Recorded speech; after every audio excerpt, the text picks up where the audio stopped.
কলকাতার অন্যতম ধাবা হলো দুটি। প্রথমটি বলবন্ত সিং ধাবা এবং দ্বিতীয়টি বচ্চন ধাবা।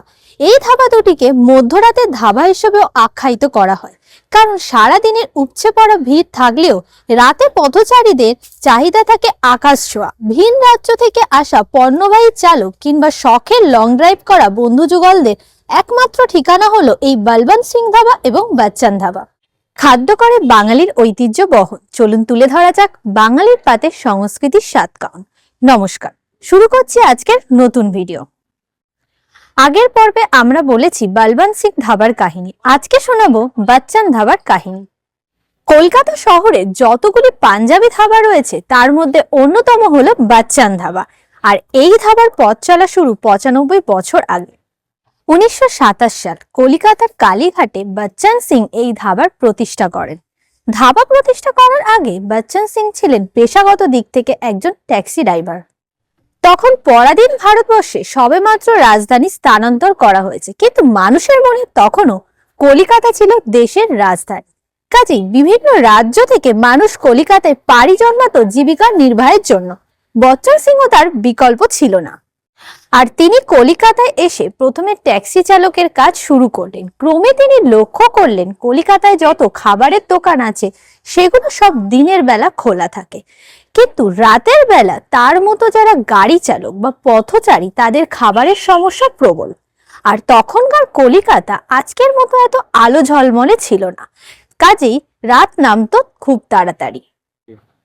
বচ্চন সিং ঠিক করলেন এই রাতে খাবার না পাওয়ার সমস্যা তিনি দূর করবেন।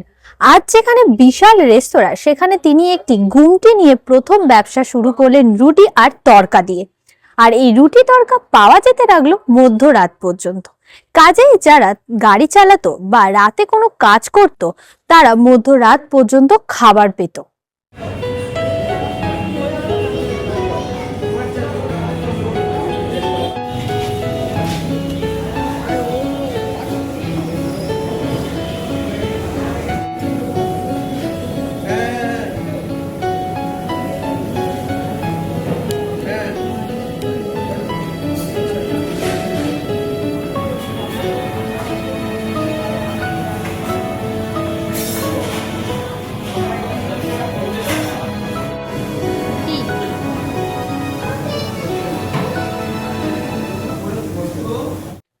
কাজেই রাতে খাবার না পাওয়ার যেটা সমস্যা ছিল সেটি ধীরে ধীরে দূর হয়ে গেল। আর এই খাবার না পাওয়ার সমস্যা দূর করবার জন্য যে মূল খাবার রুটি আর তড়কা, সেই তড়কা আজও একই রকম ভাবে পাওয়া যায় এবং একই রকম সুস্বাদু। আর এই রাতে খোলা থাকার ব্যাপারটা বচ্চন সিং ধাবাতে আজও বহাল তবিয়তে বিরাজমান।